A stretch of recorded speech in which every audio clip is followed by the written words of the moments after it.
Yes, ladies and gentlemen, week 3 in the books in the NFL for the 2025 season. Again, I don't know why it says early evening sports buffet with the Ginch on the bottom there. Supposed to say end zone to end zone for some odd reason.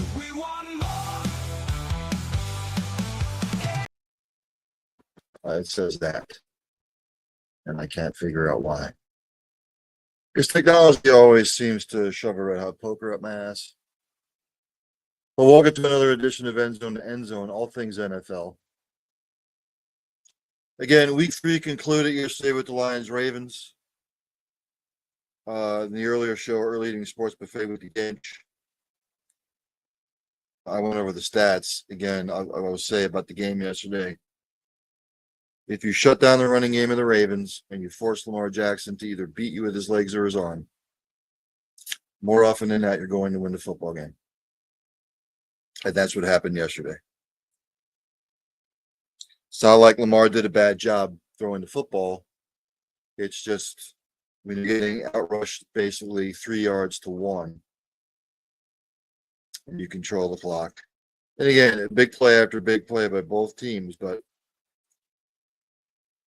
when you only give Derrick Henry 12 touches, you're not going to win many games. Period. So let's go and review week number 2. Number 3. It all started with the Bills against the Dolphins on Thursday. Bills outlasted Dolphins 31-21. For the Dolphins, excuse me, to 22 of 34, 146 yards, 2 touchdowns and a pick. The A-Chain, Devin, 12 carries, 62 yards, was the leading rusher. Tyreek Hill, 5 rushes, 49 yards and a touch. Receiving touchdown. Jalen Waddle with 5 catches, 39 yards and a touchdown. Leading tackler for the Finns, Tyrell Dotson, 11 total tackles. For the Bills, Josh Allen continues his stellar play, 22 of 28, 213 yards, 3 touchdowns, no picks.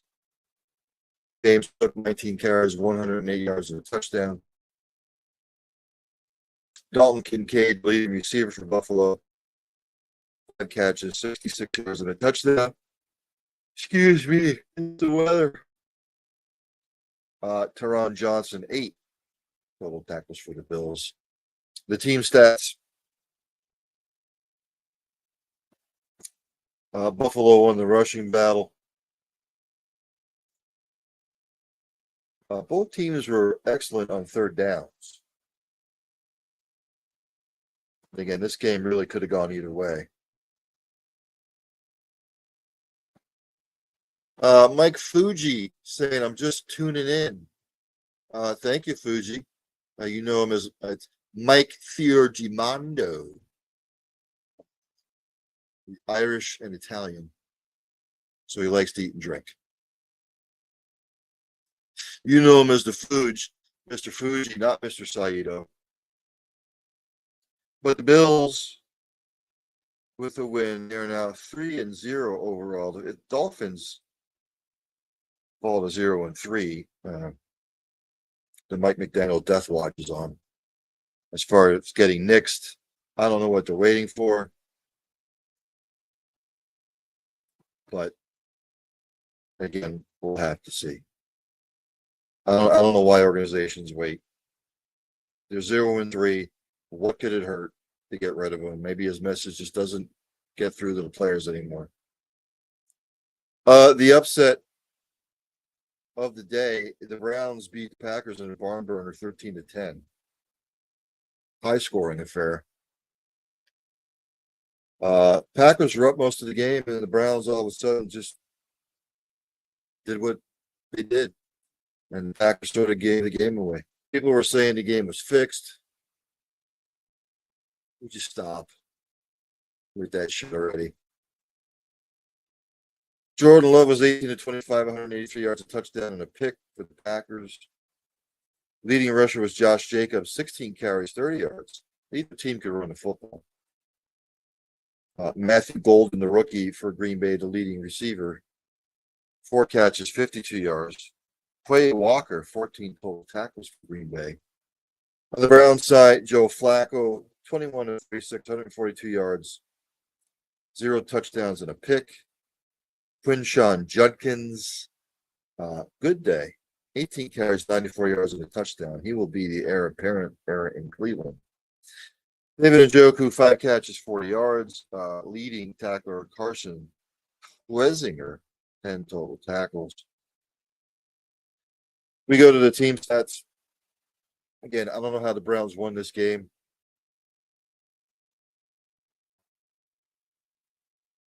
Both teams couldn't, neither team ran the ball effectively.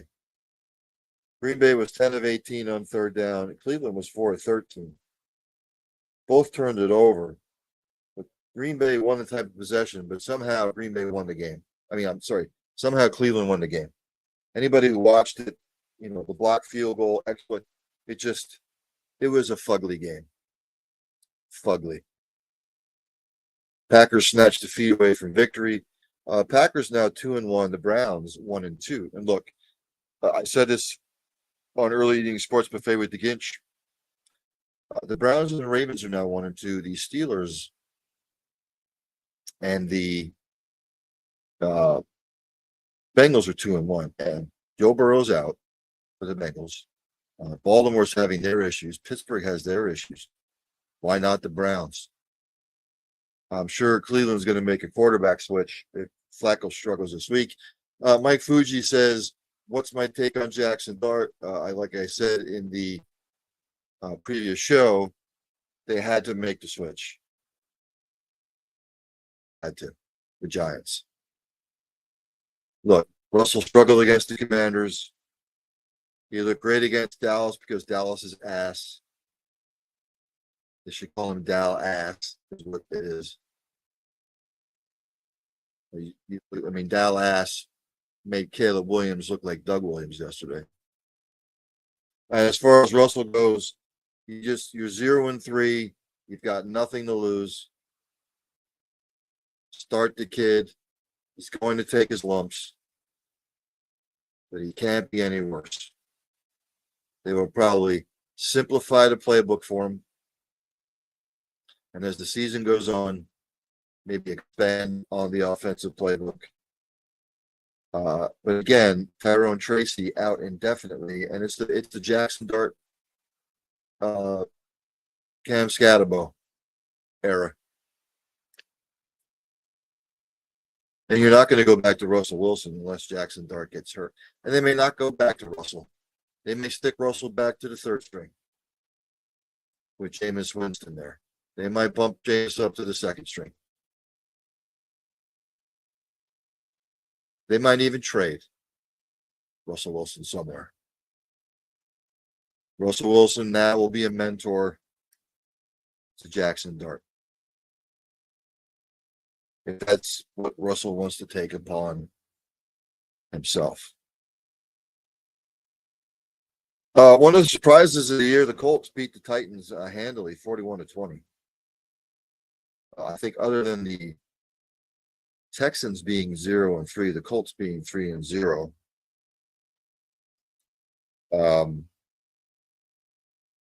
Looking good. For Indianapolis, Daniel Jones was 18-25 for 1 touchdown, no picks. Jonathan Taylor, 17 carries, 102 yards, 3 rushing touchdowns. Michael Pittman Jr., 7 catches, 73 yards, and a touchdown. Leading tacklers, Nick Cross, Zaire Franklin, with 7 total tackles. For Tennessee, Cam Ward, 23 of 38, 219 yards, a touchdown, and a pick. He was sacked 4 times, by the way. Daniel Jones was not sacked at all. Tony Pollard, 16 carries, 45 yards, and a touchdown. That needs to change. Chig Okonkwo, the tight end, 5 catches, 66 yards. Cody Barton and Cedric Gay, the leading tacklers for the Titans. We go to the team stats. Again, the Titans only ran it for 86 yards. Indianapolis $1.37. Look, Indianapolis couldn't run the ball. They were 2 of 8 on third down. I mean, Titans were 5 of 14. But the Titans just, they're not a good football team. I mean, they're in a rebuild, basically. Cam Ward's going to take his lumps. He looks decent at times. Other times you can see where he needs to improve. But now the Colts 3-0 in the NFC South. The Titans 0-3. Looking up at the Colts. As we roll down the games here. In a like what I call a what the fuck kind of game. Did the Bengals know that they were playing a football game on Sunday? The Vikings hammered the Bengals 48-10. Didn't see that one. I actually picked the Bengals to win the game. But the Bengals do what the Bengals do sometimes, I guess. Jake Browning was 19 of 27, 140 yards, a touchdown, 2 picks. Cincinnati running the football 21 times for 53 yards collectively. That's putrid. Jamar Chase, 5 catches, 50 yards, the leading receiver for Cincinnati. Jordan Battle, the leading tackler, with 7 total tackles. For Minnesota, Carson Wentz, 14 of 20, 173 yards, 2 touchdowns, no picks. Didn't have to do much. With Minnesota having, I believe it was an interception run back for a touchdown. Was it the interception? Yeah, interception run back for a touchdown. And then it was the kickoff, I think, or a punt return, from what I recollect. Jordan Mason, 16 carries, 116 yards, 2 touchdowns, filling in admirably for Aaron Jones. Justin Jefferson, 5 catches, 75 yards receiving. Ivan Pace Jr., 12 total tackles. Team stats didn't help either that the Bengals turned it over 5 times. And Minnesota turned it over, who's sake. So you can't run the football. You turned it over 5 times. 3 of 11 on third downs equals ass kicking. Do I think Minnesota's that exponentially better? No. Do I think Cincinnati sucks that bad? On this particular day, yes. Do I think they're that bad with the weapons that they have? No. But Jake Browning sort of has to play within himself. But again, the other team turns it over no times and you turn it over 5 times, you're not going to win. Doesn't matter. One of the games that I didn't think anybody wanted to win, by the way, the Steelers overcame the Bengals 21-14. Steelers jumped out to a 14-0 lead. Patriots made a game of it. But for a while there, I didn't think either team really wanted to win the game. Aaron Rodgers was 16 of 23, 139 yards, 2 touchdowns, a pick. They ran the ball collectively. Pittsburgh did 26 times for 64 yards and a touchdown. Not too stellar. Calvin Austin, 3 catches, 34 yards, and a touch. DK Metcalf added a touchdown receiving. Patrick Queen, 10 total tackles. For the Patriots, Drake May, 28 of 37, 268 yards, 2 touchdowns, and a pick. Drake May was their leading rusher. 7 carries for 45 yards. And when your quarterback's your leading rusher, you got a problem. Hunter Henry had a good day, 8 catches, 90 yards, and 2 touchdowns receiving. Leading tackler for New England, Robert Spillane, 15 total tackles. We go to the team stats.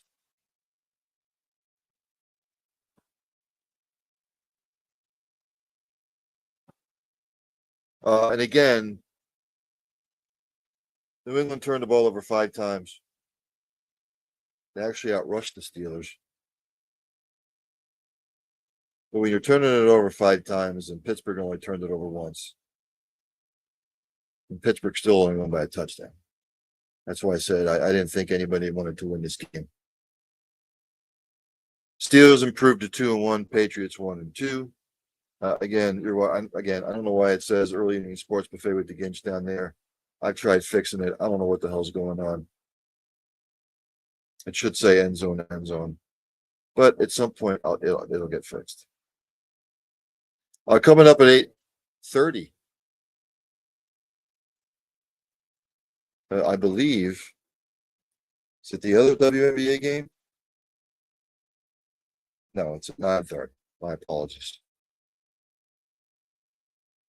In a holy shit kind of game, the Eagles came back and beat the Rams, which makes Fuji happy. It annoys me.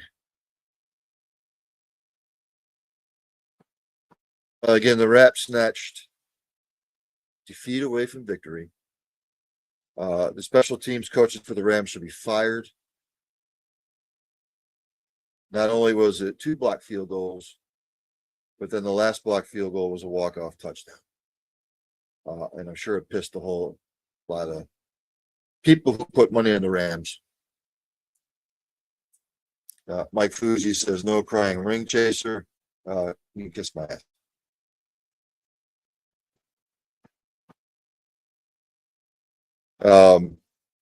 Matthew Stafford was 19 of 33, 196 yards, 2 touchdowns and a pick. Aaron Williams, 20 carries, 94 yards. Puka Nakua, 11 catches, 112 yards receiving. Cam Curl, 9 total tackles. Jalen Hurts, 21 of 32, 226 yards, 3 touchdowns, no picks. Saquon Barkley, only 18 carries for 46 yards.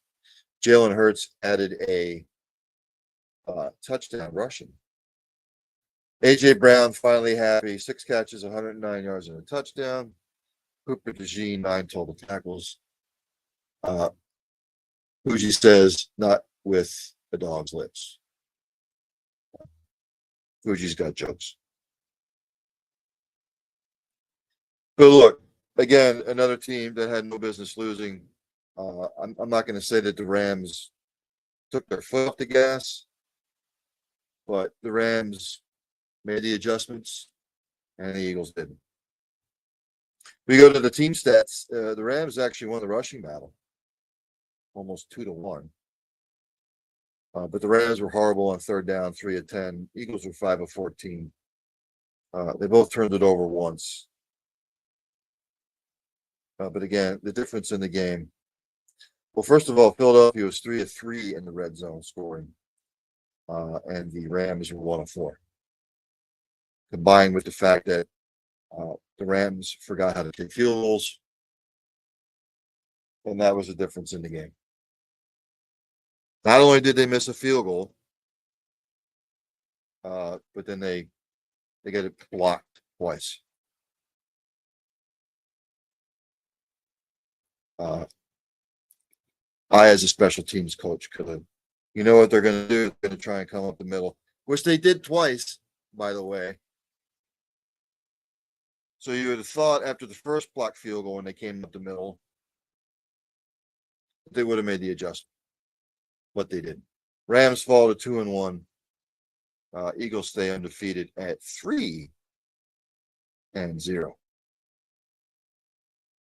In another game, I didn't think anybody wanted to win. The Jets snatched defeat away from victory against the Buccaneers. You could say that both ways, actually, at one point. Buccaneers win on a late field goal, 29-27. The Jets just do Jet kind of things. Tyrod Taylor for New York was 26 of 36, 197 yards, 2 touchdowns, and a pick. New York rushing Tyrod Taylor, 8 carries for 48 yards. Never good when your quarterback's the leading runner. Garrett Wilson, 10 catches, 84 yards, and a touchdown. Jamie Sherwood, 11 total tackles. For Tampa Bay, Baker Mayfield, 19 of 29, 233 yards, a touchdown, no picks. Bucky Irving, 25 carries, 66 yards. Emeka Egbuka, who is coming into his own as a rookie, 6 catches, 85 yards receiving. Devontae David, 11 total tackles. Team stats. Jets turned it over twice, which didn't help. They lost the rushing battle. Both teams were horrible on third down. Jets were 1 of 3. On fourth down, red zone opportunities, the Jets were actually 2-3. Tampa Bay was 1-5. Some special teams blunders by Tampa Bay kept the Jets in it, and the Jets do what the Jets do, and that's pardon my French, they fuck it up. Tampa Bay 3-0. The Jets fall to 0-3. I'm sure Jets fans are ready to commit Harry Carey. In another game I thought would be competitive, but it wasn't. I actually picked the Raiders to win this, silly me. The Commanders all over the Raiders, 41-24. Against the Raiders, made it respectable. For Vegas, Geno Smith played well.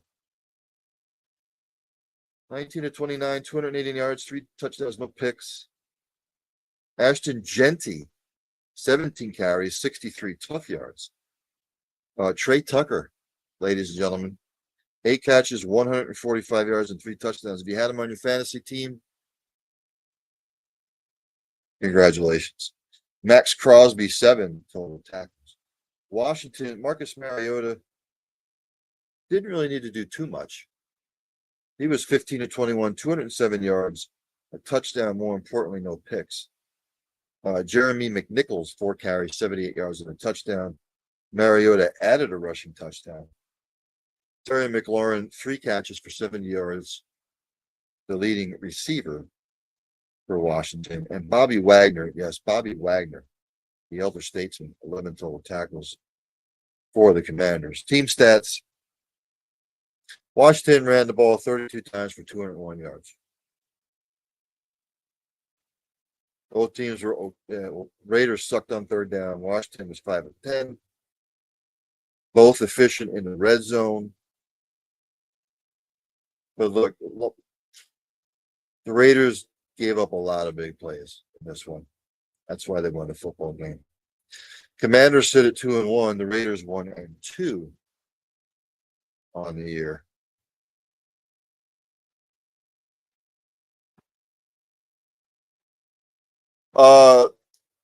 In another what the fuck game. Did someone tell that the Falcons actually had an NFL game on Sunday? Of course, I said yesterday that the Falcons have fired their wide receivers coach. What's that going to do? Did anybody watch that game? I did. I was watching all of them on my screen. The wide receiving coach is not the problem. Panthers beat the Falcons 30-0 in a take you behind the woodshed, beat your ass game.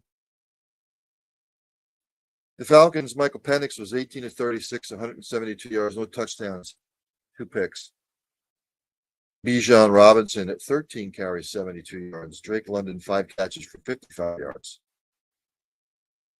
Xavier Watson, Caden Ellis, 9 total tackles for the Falcons. For Carolina, Bryce Young didn't really have to do much. He was 60-24, 121 yards, no touchdowns, no picks. Chuba Hubbard, 17 carries, 73 yards rushing. Tetairoa McMillan, 3 catches, 48 yards receiving. Leading tackler was Christian Rosenbaum, Panthers. The Falcons turned it over 3 times, Carolina's once.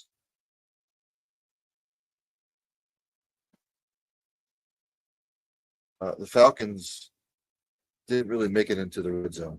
So I don't know why they call it the red zone. Why don't they call it the green zone? Red zone sounds like it's negative. It should be the green zone. But the Falcons, the 3 turnovers, they just couldn't muster anything like sustainable.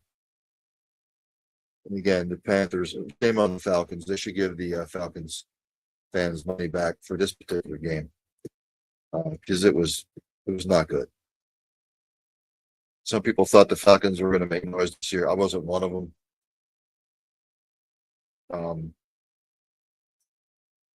But we'll see if the Panthers can carry that momentum. See what the Falcons are going to do after firing their wide receiver coach. The Jaguars beat the Texans 17-10. Don't look now, but the Texans are 0-3. They've got issues. CJ Stroud was 25 of 38, 204 yards, touchdown, 2 picks. Houston rushing collectively 19 carries for 87 yards. Nico Collins, 8 catches, 104 yards and a touchdown. Leading receiver, Azeez Al-Shaair, Houston defensively, 8 total tackles. For the Jags, Trevor Lawrence, 20 of 40, 222 yards, no touchdowns and a pick. Travis Etienne, 16 carries, 56 yards and a touchdown. Even Jacksonville running the football, 26 carries for 86 yards. Defensive struggle. Brenton Strange, 6 carries, 61 yards receiving. Tyson Campbell, 7 total tackles. The team stats. Houston turned it over 3 times. Jacksonville only once.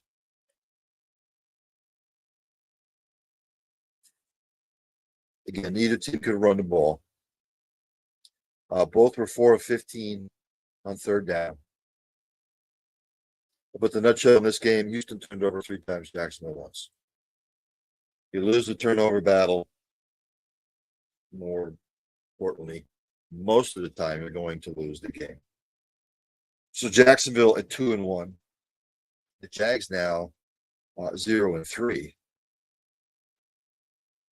As are the Texans, looking way up at the Colts. 3 games back already. In one of the most decent games of the day, Chargers beat the Broncos 23-20. AFC West matchup. The Broncos, Bo Nix was 14 of 25, 153 yards, a touchdown, no picks. J.K. Dobbins, 11 carries, 83 yards, and a touchdown. Cortland Sutton, 6 catches, 118 yards, and a touch. Alex Singleton for the Broncos, 12 total tackles. For the Chargers, Justin Herbert, 28 of 47, 300 yards, a touchdown, and a pick. You can't ask your quarterback to throw the ball 47 times. You can't. O'Marion Hampton, 19 carries, 70 yards, and a touchdown. Najee Harris with that injury. It looks like O'Marion Hampton is going to take the reins. I was high on the kid coming out of college. I think he's going to be better than Genty. Quentin Johnston finally picking it up, and I believe this is his 4th year. 6 catches, 89 yards receiving. Derwin James Jr., 12 total tackles. And we go to the team stats. Chargers actually turned it over twice to the Broncos, none. Didn't help the fact that the Broncos had 10 penalties for 90 yards. The Broncos were 2 of 13 on third down. Chargers were 8 of 17. Again, didn't seem like any team, either one of these teams wanted to win the game. Somebody had to. But the Chargers are now 3-0. The Broncos at 1-2 in the division. I thought the Broncos would win this division. Still early, but that's what the Chargers do. They bludgeon you to death with the running game. They play solid defense, and they're always going to be in close games for the most part. The Seahawks beat the hapless Saints. Wasn't close. It was 28-0 at one point. For New Orleans, Spencer Rattler was 28 of 39, 218 yards, a touchdown, and a pick. Kamara, 18 carries, 42 yards. Chris Olave, 10 catches for 57 yards receiving. Pete Werner, 13 total tackles. For Seattle, Sam Darnold played better. 14 of 18, 218 yards, 2 touchdowns, more importantly, no picks. Kenneth Walker, 16 carries, 38 yards rushing, 2 touchdowns. Again, neither team could run the ball, really. Jackson Smith and Jigba coming into his own, 5 catches, 96 yards, and a touchdown receiving. Josh Jobe, 11 total tackles. The team stats, again, either team can run the ball. Seattle just kept having big play after big play. Seattle was even bad on third down. It was the big play capability of Seattle, and it didn't help that they were 4 or 5 in the red zone. Hence, thusly, and ergo, the Seahawks are now 2-1. The Saints 0-3. Going to be a long year for the Saints, unfortunately. The Bears beat the Dallas Cowboys. The Cowboys are trash right now. And of course, Jerry Jones will spew his bullshit about, oh, I know we're 1-2 and it doesn't look good, but I still think we can make up. What's sad is the man believes what comes out of his mouth. Dak Prescott, 31 of 40, 251 yards, touchdowns, 2 picks. Javonte Williams, 10 carries, 76 yards, but he did have the ball stripped away from him on the sideline. Jake Ferguson had a day, 13 receptions, 82 yards. Donovan Wilson, Jack Sanborn, 7 total tackles apiece. For the Bears, the Cowboys made Caleb Williams look like Doug Williams. 19 to 28, 298 yards, 4 touchdowns, no picks. DeAndre Swift, 13 carries for 33 yards. Collectively, Chicago ran the ball 29 times for 87 yards. Luther Burden, the third, 3 catches, 101 yards, and a touchdown. The rookie out of Missouri. Roma Dunze from Washington, University of Washington, 3 catches, 62 yards, and a touchdown. Jermaine Edmonds, good day for the Bears defense, 15 total tackles. We go to the team stats. Chicago turned it over no times, Dallas 4. Dallas was 3-11 on third down. The Bears were 8 of 14.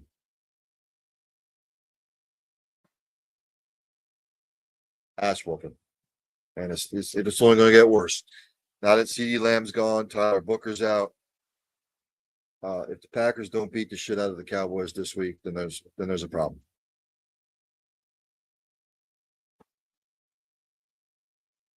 In Field Goal Fest 2025, the San Francisco 49ers beat the Cardinals.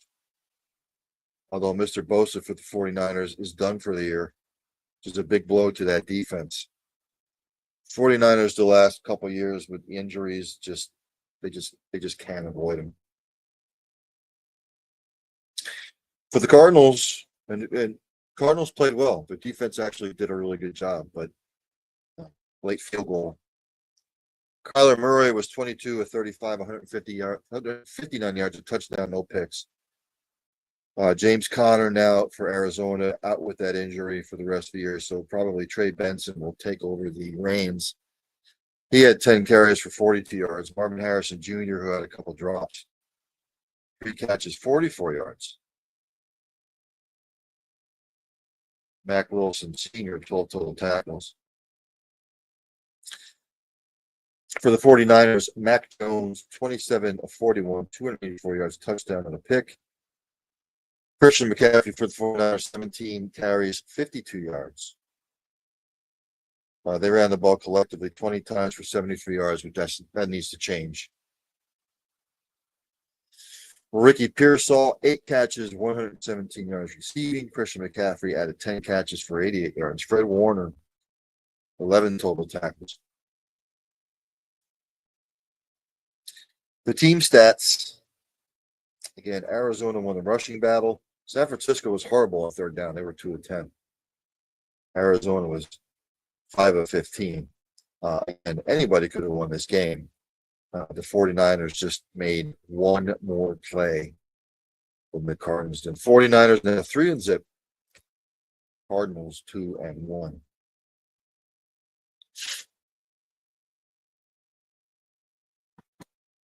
As we follow the bouncing ball, the Sunday night game pitted my Chiefs against the Giants.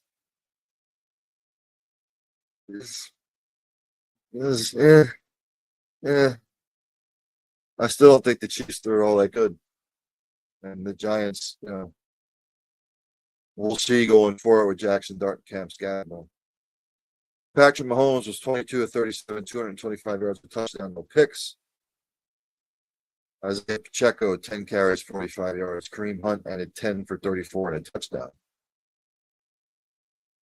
Kansas City receiving, Tyquan Thornton, 5 catches, 71 yards and a touch. Nick Bolton, 14 total tackles, doing his thing. For the Giants, Russell Wilson had a horrible game. He was 18 of 32, 160 yards, no touchdowns, 2 picks. Cam Scatterbo, 10 carries, 60 yards and a touchdown. He also added 6 receptions for 61 yards. Yeah, but the injury to Tracy, Cam Scatterbo is going to be the guy going forward. Bobby Okereke, 8 total tackles. We go to the team stats. Again, the Chiefs were pedestrian. It didn't help the fact that the Giants turned it over twice. Kansas City still can't run the football. But Kansas City was 8 of 15 on third downs. The Giants were 1 of 10. Can't move the ball. You turn it over twice. You're not going to win many games. Chiefs 1 and 2, Giants 0 and 3. Then, of course, the Monday night game yesterday, I already went over.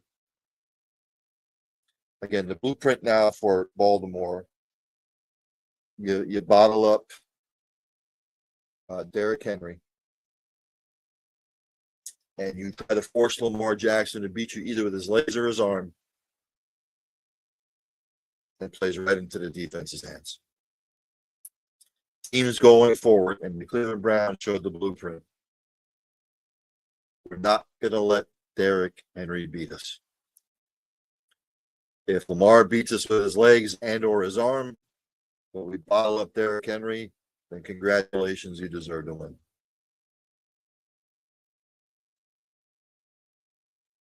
The Browns really bottled up Derrick Henry. Lost because their offense stinks. But the Detroit Lions said, "Okay, we're not going to let Derrick Henry go off." And I know it was a back and forth game. Baltimore a little bit of a hole now. So we'll see. So let's head to week number 4 preview. And I'll just go down the list of the games, and I'll make my predictions. And then that's all she wrote. Thursday, important matchup in the NFC West. Cardinals have lost to the 49ers. The Seahawks are at the Cardinals. This is on Prime Video at 8:15 p.m. Seahawks at the Cards. Look, James Conner, a huge loss for the Cardinals in the run game. I'm not saying that Benson can't get the job done, but the Seahawks are going to pound the rock with Walker and Charbonnet. Seattle's favored by 1.5. Probably be a defensive battle. I'll go Seahawks 24, Cardinals 20. Yes, this weekend we are starting the bullshit European stuff. Over there in Dublin, Ireland, which the Irish don't give a fuck about American football. They don't, pardon my French, they don't give a shit. There'll be a lot of Americans over there as a vacation. They don't give a shit about American football. The NFL, knock it off. Vikings at Steelers, this is at 9:30 a.m. on NFL Net and NFL Plus. Both teams 2-1. Minnesota favored by 2.5. I don't know. This is a toss-up for me. I'll go Vikings just because I have to pick somebody. I'll go Vikings 27, Steelers 23. 1 p.m. on CBS. The 2-1 Commanders at the 1-2 Falcons. Washington's only favored by 1.5. All Marcus Mariota has to do is play within himself. Falcons are they just seem to be a mess. I'm going to go Commanders 26, Falcons 21. 1 p.m. on CBS, blowout city, the Saints 0-3 at the Bills 3-0. Buffalo's by 16.5. Huge spread, but the Saints are a mess. I normally don't do this if the spread's that high, but Bills 40, Saints 10. 1 p.m. on Fox, the 1-2 Browns are at the 2-1 Lions. Detroit's favored by 8.5. Look, that Browns defense just may be the best defense in the NFL. The way they're playing. Statistically, right now, they are the number one defense in the NFL after 3 weeks. Lions at home. Again, the Browns offense stinks. I think what will happen this week is if if he struggles, he's going to get pulled. I know it. He'll get pulled. It'll either Shador or Dylan Gabriel. Not so much about Deshaun. Can't believe I'm going to say this, but I think the Browns game, if I think they keep this close, I'll go Browns 28. I'm sorry, Lions 28. I don't know what to do. I'll go Lions 28, Browns 17. 1 p.m. on Fox, the 1-2 Panthers at the 1-2 Patriots. Midland's favored by 5.5. Which Panthers team is going to show up? The one that played against the Falcons or the first Panthers team the first 2 weeks? It's not like the Patriots haven't been competitive. I'll go Patriots in a close one. I'll go Patriots 27, Panthers 21. 1 p.m. on CBS, the 3-0 Chargers at the 0-3 Giants. Look, I'm happy that Scatabo and Dart are getting their chances to play. New York Chargers are always going to be in close games with the way they play ball. Chargers are favored by 6.5. I think it'll be closer than what people are going to think. I'll go Chargers 27, Giants 20. 1 p.m. on Fox, Battle of Undefeateds. Eagles at the Buccaneers. Philadelphia favored by 3.5. Look, the Mike Evans injury is going to hurt the Buccaneers. Baker Mayfield is going to have to not turn it over. Team's not going to have to. They can't turn it over. I know the Eagles struggled down in Tampa Bay a lot. But I think the loss of Mike Evans is going to be too far to overcome. I think it'll be competitive. Eagles 28, Buccaneers 24. PM, somebody has to win the game unless it ends in a tie. On CBS, the 0-3 Titans at the 0-3 Texans. Houston's favored by 7.5. I don't know, man. I don't know. I have no clue. This game could end in a tie. How about Titans 23, Texans 23? I'm not going to pick a winner because it's just how this game might end. 4:05 p.m. on Fox. The undefeated Colts travel to take on the 2-1 Rams. Rams are favored by 3.5. How are the Rams going to respond off that debacle against the Eagles? Colts, sort of a feel-good story early this season. I'm going to say the Rams are going to bounce back. Rams 27, Colts 17. 4:05 p.m. on Fox, the 2-1 Jags at the 3-0 49ers. San Francisco favored by 2.5.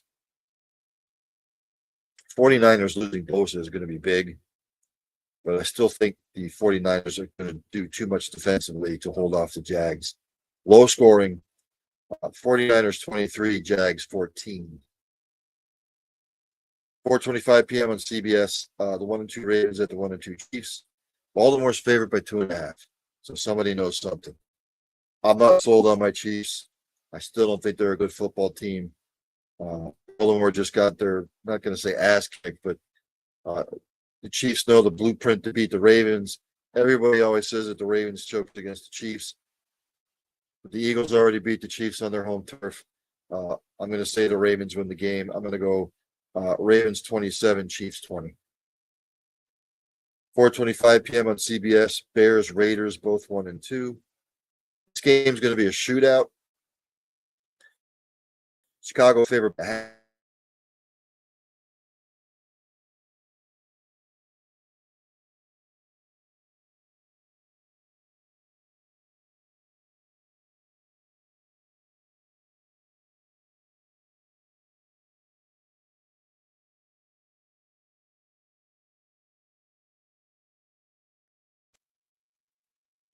You know what? I'm going to pick the Bears. I'm going to go Bears 28, Raiders 27. 8:20 p.m. on NBC. 2-1 Packers at the 1-2 Cowboys. Green Bay favored by 6.5. Cowboys are a mess. Packers need to bounce back. I'm going to go with that defense that the Cowboys have. Packers 33, Cowboys 17. Then on Monday, the NFL is deciding to do their doubleheader bullshit. 7:15 p.m. on ESPN. Yeah, the 0-3 Jets at the 0-3 Dolphins. Miami's favored by 2.5. Somebody has to win this game, I guess. Dolphins 24, Jets 20. And then the 2-1 Bengals are at the 1-2 Broncos. Denver's favored by 7.5. I don't like what I saw of the Bengals against the Vikings. Broncos are 1-2. Broncos 24, Bengals 17. So, hope everybody enjoys the NFL games. This will do it for another edition of Endzone. I know what I'm looking for this weekend as far as the NFL goes. How the Ravens going to bounce back? How are the Rams going to bounce back? Somebody's got to win between the Jets and the Dolphins. And somebody has to win between the Titans and the Texans. So we'll see. Some of the teams that are in 0-3 holes, they really need to win. If you start out 0-4, I'm not saying you can't with the extra game now, but if you're 0-4 in that hole, you're going to have to at least go 11-6 to make a wild card. You'd have to go 11-2 the rest of the way. I don't see it. So that's going to do it for me. I will see everybody tomorrow at 7 o'clock on Early Evening Sports Buffet with the Gins at 7:15 p.m. Eastern Standard Time. Harry Mays comes on. We will talk Ryder Cup. We'll talk the matchups, break it down. He'll break it down. And then at 7:45, Stephen Harris, former Gator defender back in the mid-2000s, won a natty. I'll pick his brain about my Gators, about the head coaching issue, and where the program goes from here. So, with all that being said, I'm out. Have a great rest of the evening, ladies and gentlemen. I will see everybody tomorrow at 7 o'clock here on the Cole County Entertainment Network.